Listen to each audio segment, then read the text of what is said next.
Bismillahirrahmanirrahim. Alhamdulillahirabbil alamin. Allahumma salli wa sallim ala nabiyyina Muhammad wa ala alihi wa sahbihi ajma'in. Rabbi shrah li sadri wa yassir li amri wahlul 'uqdatam min lisani yafqahu qawli. Allahumma arinal haqqa haqqan warzuqna ittiba'ah. Ya Allah, tunjukkanlah kami yang benar itu adalah benar dan permudahkanlah bagi kami untuk mengikut kebenaran tersebut. Wa arinal batila batilan warzuqna ijtinabah. Ya Allah, tunjukkanlah kami yang batil itu adalah batil dan permudahkanlah bagi kami untuk menjauhkan diri daripada kebatilan tersebut. Wahdina limakhtulifa fihi minal haqqi biiznik. Bila kami petunjuk dalam isu-isu yang diperselisihkan dengan izinmu, innaka tahdi man tasha ila siratim mustaqim. Sungguhnya engkaulah memberikan petunjuk kepada siapa yang kau inginkan ke jalan yang lurus. Na'udzu bikalimatillahi tammah min kulli syaitanin wahammah wa min kulli ainin lammah. Muslimin muslimat yang dirahmati Allah, pertama dan utama terimalah salam ukhuwah daripada saya. Assalamualaikum warahmatullahi wabarakatuh. Selamat datang saya ucapkan kepada semua kepada sesi kita pada hari ini. Hari ini kita nak menerokai lagi sepotong hadis Rasul sallallahu alaihi wasallam. Lebih tepat lagi adalah hadis ke-95, hadis ke-95 daripada kitab Umdatul Ahkam karangan Imam Al-Maqdisi rahimahullahu taala.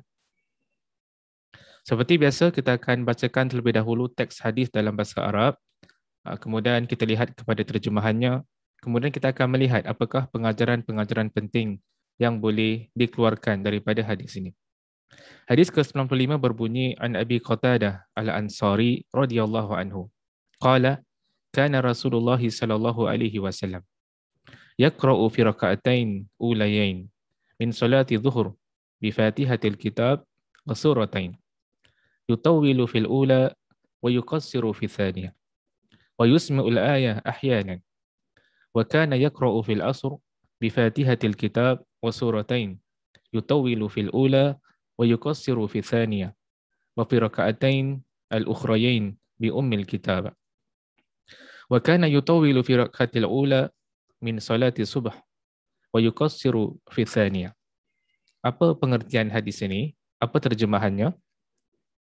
Daripada Abu Qatadah Al-Ansari, dalam 2 rakaat pertama solat zuhur, Rasulullah sallallahu alaihi wasallam membaca suratul Fatihah dan 2 surah. Baginda panjangkan bacaan surah yang pertama dan baginda sallallahu alaihi wasallam pendekkan bacaan surah yang kedua. Kadang-kala baginda sallallahu alaihi wasallam menyaringkan bacaan sehingga terdengar oleh kami.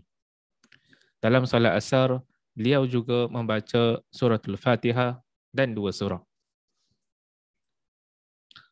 Baginda panjangkan bacaan surah yang pertama dan baginda sallallahu alaihi wasallam pendekkan bacaan surah yang kedua. Sementara pada 2 rakaat terakhir, baginda sallallahu alaihi wasallam hanya membaca suratul Fatihah. Baginda memanjangkan rakaat pertama solat subuh dan baginda pendekkan rakaat yang kedua. Hadis yang diriwayatkan oleh Imam Al-Bukhari, hadis yang diriwayatkan oleh Imam Muslim rahimahumullahu taala.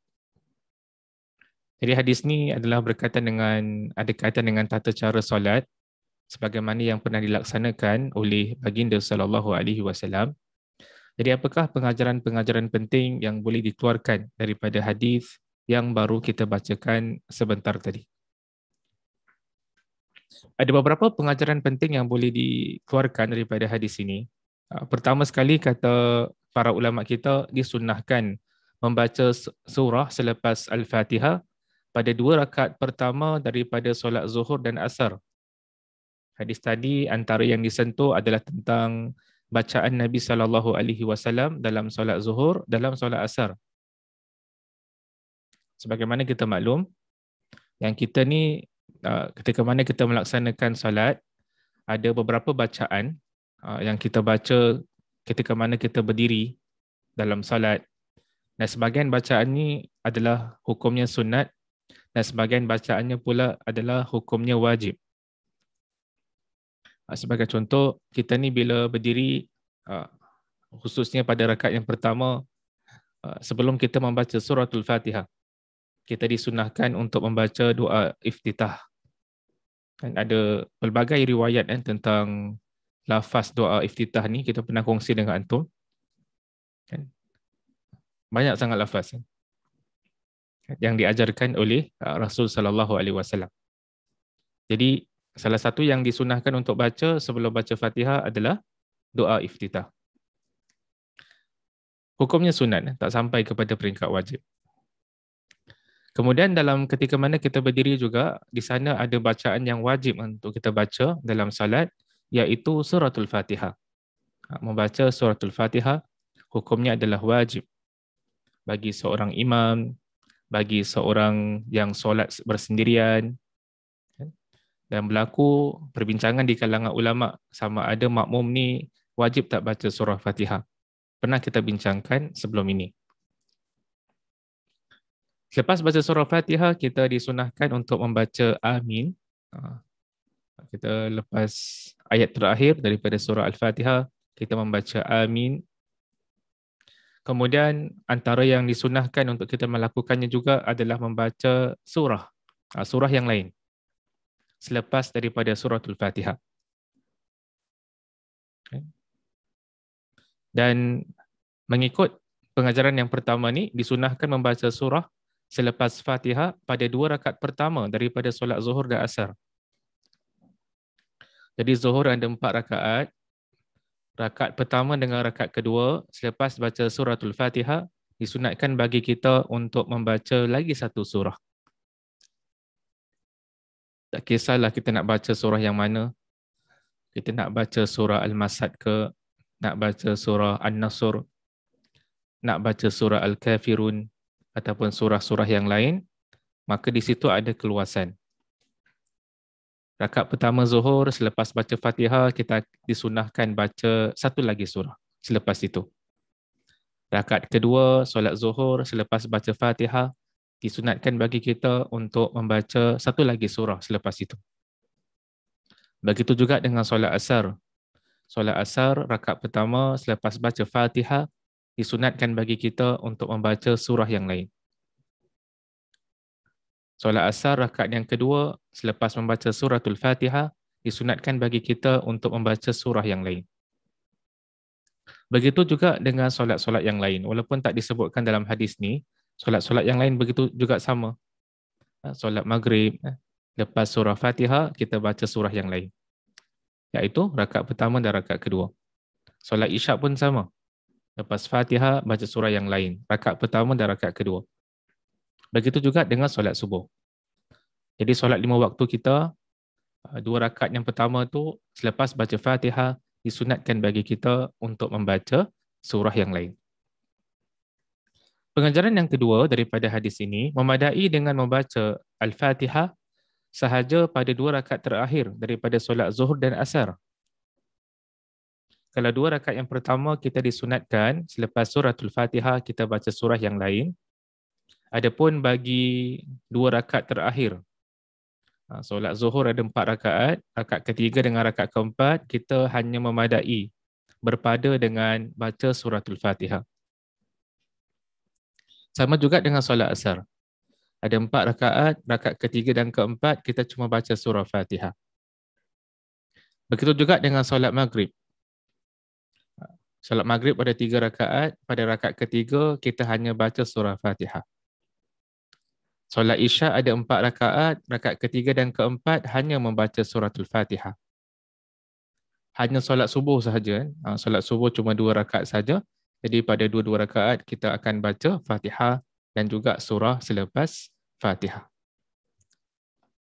Pengajaran yang ketiga daripada hadis ini, memperlamakan rakaat pertama lebih lama daripada rakaat kedua pada solat Zuhur dan Asar. Jadi kata para ulama berdasarkan hadis ini, Nabi SAW memperpanjangkan rakaat pertama dengan rakaat kedua. Kan? Mana lagi panjang, rakaat pertama lagi panjang. Rakaat pertama ada Fatihah, rakaat pertama pun ada surah selepas Fatihah. Rakaat kedua pun sama, solat zuhur ada bacaan Fatihah dan surah selepas Fatihah. Yang dilakukan oleh Nabi SAW, Nabi panjangkan rakaat pertama melebihi rakaat kedua bagi solat zuhur. Dan begitu juga dengan solat asar. Nabi SAW memperpanjangkan rakaat pertama melebihi daripada rakaat kedua.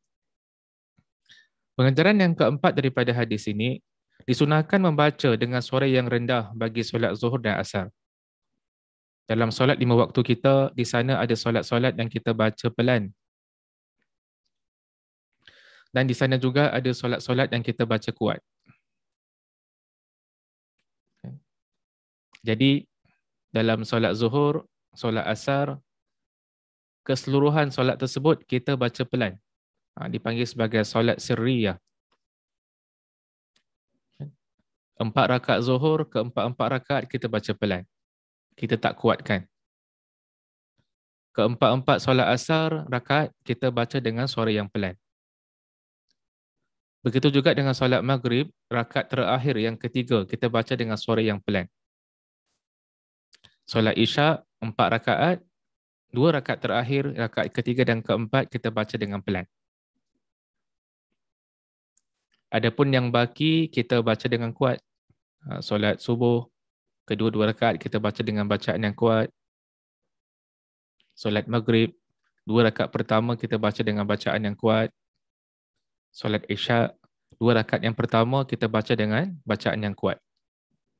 Itulah yang ditunjukkan oleh Nabi kita SAW. Yang kelima, dibenarkan membaca sebahagian ayat dengan suara yang kuat, khususnya dengan tujuan mengajar. Jadi dalam hadis tadi, walaupun solat yang disentuh tadi adalah solat yang disunahkan membaca dengan bacaan yang pelan, suara yang pelan, tetapi boleh kalau sekiranya dikuatkan suara. Walaupun pada asalnya solat tersebut dibaca dengan pelan, suara pelan. Kalau sekiranya tujuannya adalah mengajar, tujuannya adalah mendidik, boleh bagi seorang imam sebagaimana yang pernah dilakukan oleh Rasul SAW. Kalau tujuan untuk mendidik, tujuan untuk mengajar, boleh dikuatkan sedikit suara agar dapat didengar oleh para jemaah yang lain. Yang keenam, memperlamakan rakaat pertama melebihi rakaat kedua pada solat subuh adalah mustahab. Memperpanjangkan. Solat subuh 2 rakaat. Jadi kita memperpanjangkan rakaat pertama melebihi daripada rakaat kedua adalah sesuatu yang mustahab. Sesuatu yang sunat. Itulah di antara 6 pengajaran penting yang boleh kita raih daripada hadis ke-95 daripada kitab Umdatul Ahkam karangan Imam Al-Maqdisi rahimahullahu ta'ala. Kalau sekiranya ada kebenaran dalam apa yang saya sampaikan pada hari ini, itu datang daripada Allah Subhanahu wa ta'ala. Kalau sekiranya ada kekurangan, kesilapan, kesalahan dalam penyampaian, itu datang daripada diri saya sendiri. Saya minta ampun kepada Allah dan saya bertaubat kepadanya. Kita tutup dengan tasbih kafarah. Subhanakallahumma bihamdika asyhadu an la ilaha illa anta astaghfiruka wa atubu ilaik. Sekian. Assalamualaikum warahmatullahi wabarakatuh.